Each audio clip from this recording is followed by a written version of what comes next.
नमस्कार विद्यार्थी मित्रांनो, ज्या विद्यार्थ्यांचा diploma in pharmacy D pharm पूर्ण होतं त्यानंतर तुम्हाला ज्यावेळेस फार्मसिस्ट म्हणून रजिस्ट्रेशन करायचं असतं तर हे रजिस्ट्रेशन करण्यापूर्वी PCI एक एक्झिट एक्झाम घेणार होती.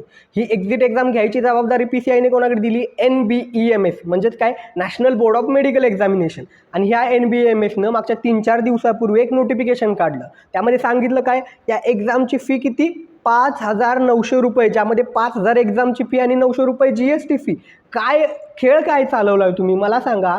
डिप्लोमा अर्थात डी फार्मला ॲडमिशन कोण घेतं? ज्या विद्यार्थ्यांना बी फार्मची फी परवडत नाही, जे गरीब घरातील विद्यार्थी असतात, ज्यांची आर्थिक परिस्थिती हालाकीची असते, असे विद्यार्थी डी फार्म करतात. आणि त्या विद्यार्थ्यांकडून केवळ एका एक्झामसाठी जर तुम्ही 5,900 रुपये फी घेत असाल तर काय अर्थ आहे?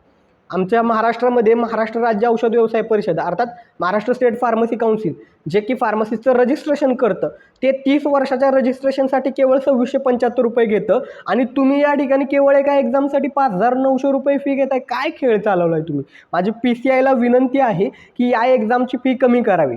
केवळ एक्झामची फी कमी करू नका, तर जे काही 3-3 पेपर घेणार म्हणून सांगितलं NBEMSनं, तर 3 पेपर न घेता एकच पेपर घेतला पाहिजे. का? तर PCIनं जे काही लेटेस्ट जे सर्क्युलर काढलेलं त्यातच तुम्ही सांगितलं होतं की एक पेपर होणार, आणि आता अचानक एक्झामच्या आधी सांगताय की 3-3 पेपर होणार. एक्झामचं सेंटर जर त्या विद्यार्थ्याच्या घरापासून दूर असेल तर 3 दिवस तो कुठे राहणार? 3 दिवस राहायचा खर्च किती होईल त्या विद्यार्थ्याचा? जरा थोडंसं लक्ष द्या. आणि ही एक्झाम 3 पेपर न घेता एकच पेपर झाला पाहिजे. दुसरी गोष्ट, ही एक्झाम कोणाची होते? अशा विद्यार्थ्यांची ही एक्झाम होती की ज्यांना OTO लागलेला होता. का OTO लागला? तर यांना फर्स्ट इयर वेळात कंप्लीट झालं नाही का, केवळ त्यांना 2 ते 3 महिन्यातच त्यांचं फर्स्ट इयर तुम्ही संपवलं, ज्यांचा सिलेबसच कंप्लीट झालेला नव्हता, अशा विद्यार्थ्यांची ही एक्झिट एक्झाम होती. ते विद्यार्थी एक्झिट एक्झाममध्ये लिहिणार काय? त्यांचा सिलेबस कंप्लीट झालेला नाही. हे विद्यार्थी पहिल्यांदाच एक्झिट एक्झाम देत आहेत. त्यामुळे या एक्झामचे जे काही रूल आहेत ते थोडेफार शिथिल करावे. आता विद्यार्थ्यांच्या शंकांकडे येऊया. विद्यार्थ्यांचा प्रश्न हा आहे की एक्झिट एक्झाम कॅन्सल होईल का, रद्द होऊ शकते का? तर मित्रांनो लक्षात घ्या, एक्झिट एक्झाम रद्द होणार नाही. का? तर ते गॅझेटमध्ये आलेलं. मग होऊ काय शकतं? एक्झिट एक्झाम तुमची पहिल्यांदा होते, त्यामुळे थोडेफार रूल शिथिल होतील. आणि PCIचा जे काही सर्क्युलर आलेलं होतं, GR आलेला होता, तोच रेफरन्समध्ये आपण घ्यायचा आहे. कारण त्यांनी सांगितलेलं की एकच पेपर होईल. मग पुन्हा तुम्ही का बदल केला? तर या बाबतीत आपण भांडू शकतो. आणि सगळ्यात महत्त्वाचा मुद्दा, जी काही तुमची एक्झिट एक्झामची फी 5,900 रुपये ठेवली, ती कमी करण्यासाठी आपण भांडू शकतो. पहिली गोष्ट, तुम्ही विद्यार्थ्यांनी निगेटिव्ह होऊ नका. काही विद्यार्थी मला कमेंटमध्ये बोलत होते की GPATची पण फी त्यांनी 3,500 काहीतरी होती आणि ती कमी केली नाही. विद्यार्थ्यांनी बरेचसे ईमेल केले. लक्षात ठेवा, GPAT देणाऱ्या विद्यार्थ्यांची संख्या कमी असते. तुम्ही डिप्लोमा जे करत आहात, डी फार्म करणाऱ्या विद्यार्थ्यांची पूर्ण भारतात संख्या बघितली तर खूप मोठी आहे. तुम्ही जर सगळे एकत्र आलात ना, तर नक्कीच त्यांना ती फी कमी करावी लागेल. आता आपल्याला काय करता येऊ शकतं? तुम्हा विद्यार्थ्यांना काय करायचं आहे, तुमच्या जिल्ह्याच्या ठिकाणी जे काही जिल्हाधिकारी असतात, कलेक्टर असतात, त्यांना तुम्ही निवेदन द्यायचं आहे. का कलेक्टरना निवेदन द्यायचं? कलेक्टर हे केंद्र शासन अर्थात संघ राज्य शासन यांच्या मार्फत त्यांची नेमणूक असते. क्लास 1 अधिकारी असतात. आणि यांच्याकडे तुम्ही तुमची तक्रार मांडली तर ते वरती रिस्पेक्टिव्ह अथॉरिटीपर्यंत हा विषय नक्कीच नेतील. निवेदन कसं द्यायचं आहे? निवेदन मराठीत दिलं तरी चालेल. निवेदनामध्ये उल्लेख करा की PCI मार्फत घेतली जाणारी exit exam NBEMS national board of medical examination यांच्या मार्फत घेण्यात येणार आहे. या एक्झामसाठी जी काही फी ठेवली आहे, शुल्क ठेवलं आहे परीक्षेचं, ते तब्बल 5,900 रुपये ठेवलेलं आहे, जे की गोरगरीब विद्यार्थ्यांना परवडणार नाही. पेपर 3 ठेवलेले आहेत. पूर्वी PCIनं सांगितलं की 1 पेपर होईल, आता म्हणतात 3 पेपर होईल. म्हणजे अगदी सगळ्यात पहिल्यांदा जे PCIचं सर्क्युलर आलं तेव्हा ते म्हटलेले 3 पेपर, पण नंतर पुन्हा नवीन सर्क्युलर काढून सांगितलं की 1 पेपर होईल. मग आता परत 3 पेपर का? हे जे काही त्यांच्या चुका झालेल्या आहेत आणि तुमची जी काही मागणी आहे परीक्षेची फी कमी व्हावी, त्याशिवाय एकच पेपर व्हावा.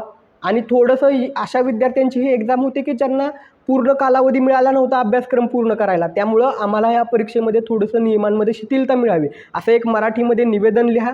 जे कोणी जिल्ह्याच्या ठिकाणी राहतात, फॉर एक्झाम्पल तुमचा जिल्हा सांगली असेल आणि सांगली उपवार्ड महानगरपालिका किंवा सांगली जिल्ह्याच्या ठिकाणी जे राहतात, प्रत्येक जिल्हा कुठलाही महाराष्ट्रात 36 जिल्हे जिल्ह्याच्या ठिकाणी जे जे विद्यार्थी राहतात, तर अशा विद्यार्थ्यांनी किंवा शक्य झालं तर आता सुट्टीचं आहे, शक्य झालं तर सर्व विद्यार्थ्यांनी एकत्र या, जिल्हाधिकारी यांना निवेदन लिहा. त्याशिवाय हे जे काही तुमची सर्व मागणी आहे ते तुमच्या संबंधित आमदारांना देखील एक निवेदन द्या. जे काही राजकीय पक्ष आणि विद्यार्थी संघटना असतात, खास करून मग BJPची अखिल भारतीय विद्यार्थी परिषद असेल, मनसे आहे, शिवसेना आहे, यांच्या देखील विद्यार्थी संघटना आहेत, त्यांना देखील ते निवेदन द्या. हे निवेदन दिलं तर काय फरक पडेल? थोडासा तुमचा मुद्दा, तुमचा प्रश्न पुढेपर्यंत जाईल. यापूर्वी देखील आपण सांगितलेलं होतं की ईमेल कशा पद्धतीनं PCI आणि इतरांना करायचे, ते देखील ईमेल पाठवा. मी आपल्या टेलिग्राम चॅनलवरती निवेदनाचं मजकूर काय असेल तो मी पाठवत आहे. त्या निवेदनाचं टाईप करून घ्या, त्यावरती तुमचं नाव बाकी डिटेल्स एडिट करा तुम्ही त्यामध्ये, त्याची एक प्रिंट घ्या आणि जिल्हाधिकाऱ्यांना द्या. शिवाय जिल्हाधिकाऱ्यांची ईमेल ID इंटरनेटवरती अवेलेबल आहे, सहज तुम्हाला मिळेल. त्यांना मेल देखील करा. जिथं जिथं शक्य होईल तिथं तक्रार करा. सध्या फक्त तक्रारी करा. जर येत्या काही 8-10 दिवसात तक्रारी करून काही शक्य झालं नाही तर तुमच्या पातळीवरती आपण जे काही आंदोलन करता येईल एकत्र येऊन त्याचा विचार करू. पण आंदोलन रस्त्यावर ज्यावेळेस यायचं असतं त्यावेळेस तुम्हाला परमिशन घ्यावी लागते संबंधित पोलीस ठाण्याकडून. तर हा मुद्दा सध्या बाजूला ठेवूया. सध्या काय करा, तुम्ही राजकीय पक्षांना निवेदन द्या आणि सगळ्यात महत्त्वाचा मुद्दा, तुमचं जे काही कॉलेज आहे, महाविद्यालय, त्यांना देखील सांगा या संदर्भात आवाज उठवायला. कॉलेजनं केवळ तुमची फी घेतली म्हणजे त्यांचं काम संपलं नाही, तर तुमच्या या सगळ्या संकटात तुमच्यावरती आलेल्या हे काही अडचण आहे यामध्ये देखील कॉलेजनं उभं राहणं गरजेचं आहे. मी तर शेवटपर्यंत तुमच्या पाठीशी आहे.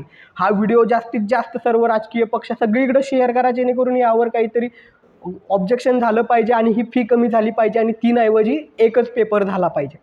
आता मी काय काय करणार आहे सांगतो. महाराष्ट्र स्टेट फार्मसी काउन्सिलचे तसेच आपले फार्मसी काउन्सिल ऑफ इंडियामध्ये महाराष्ट्रातून जे सदस्य आहेत विजय पाटील सर, तर त्यांना मी देखील हा इश्यू सांगणार आहे. मागे जीपॅटच्या स्टायपंड संदर्भात ज्यावेळेस इश्यू झाला त्यावेळेस त्यांनी स्वतःहून पुढाकार घेऊन जीपॅटचा स्टायपंड लवकर मिळावा यासाठी प्रयत्न केलेले. ते नेहमीच विद्यार्थ्यांच्या बाजूने असतात, तर त्यांना मी हा मुद्दा मांडणार आहे. ते देखील या संदर्भात मागणीवरती PCI पर्यंत करतील. मी स्वतः देखील अनेक वेळा जे काही PCIचे प्रेसिडेंट मोंटू कुमार पटेल सर आहेत त्यांचा इंटरव्ह्यू घेतलेला होता, त्यांच्याशी कॉन्टॅक्ट करायचा प्रयत्न करून त्यांच्याही कानावर हा विषय घालणार आहे. वेगवेगळ्या संघटना आहेत, शिक्षकांची APTI संघटना आहे, वेगवेगळे प्रिन्सिपल आहेत तुमचे डिप्लोमा कॉलेजेस जे आहेत त्यांच्याशी कॉन्टॅक्ट करून त्यांनाही आवाज उठवायला सांगणार आहे. पण हा आवाज जास्त कधी उठेल ज्यावेळेस मी सांगतो त्या पद्धतीनं प्रोसेस कराल. जोपर्यंत तुम्ही एकत्र येणार नाही तोपर्यंत काय होणार नाही. युनिटी सगळ्यात महत्त्वाची आहे. आत्तापर्यंत जेवढे काही बदल घडलेत ना ते महाराष्ट्रात बदल घडलेत. त्यामुळे एकत्र या, हक्कासाठी लढा. तुमच्या कॉलेजवाल्यांना देखील सांगा की हा मुद्दा उचला. कॉलेज असेल, तुमच्या कॉलेजची संस्था असेल, प्रिन्सिपल असतील, शिक्षक असतील, सगळ्यांना एकत्र यायला सांगा. आणि तुम्ही जर एकत्र आलात तर नक्कीच बदल होईल. मी शेवटपर्यंत तुमच्या पाठीशी आहे. तुम्ही देखील मला साथ दिलीत तर हे शक्य आहे. OTO बाबतीत तुम्हाला ज्यावेळेस OTO मिळाला त्यावेळेस देखील आपण शेवटपर्यंत या संदर्भात पाठपुरावा करत राहिलेलो. आता जरी तुम्ही एकत्र आलात तर हे शक्य आहे. ठीक आहे. त्यामुळे हा व्हिडिओ जास्तीत जास्त शेअर करा. एकत्र या. निवेदनाचा मजकूर टेलिग्राम चॅनलवरती टाकत आहे, तो मेल करा खाली कलेक्टर यांना, वेगवेगळ्या राजकीय संघटनांना. प्रिंट घ्या त्याची, जिल्हाधिकाऱ्यांना द्या, राजकीय पक्षांना द्या, आमदार असतील स्थानिक त्यांना द्या आणि हा आवाज जास्तीत जास्त उठवा. हा व्हिडिओ सगळ्यांपर्यंत पोहोचवा आणि तुम्ही एकत्र या. सगळ्यात महत्त्वाचा मुद्दा, तुम्ही एकत्र या, निगेटिव्ह होऊ नका. नक्कीच तुम्हाला ह्या सगळ्या गोष्टींमधून सुटका होईल. एक्झिट एक्झाम 3 ऐवजी 1 पेपर होईल आणि नक्कीच फी कमी होईल. आपण शेवटपर्यंत तुमच्यासोबत लढणार आहोत. तुम्ही देखील मला सोबत द्या. ही माहिती आवडली असेल व्हिडिओला लाईक करा आणि सर्वांसोबत हा व्हिडिओ शेअर करायला विसरू नका. थँक्यू.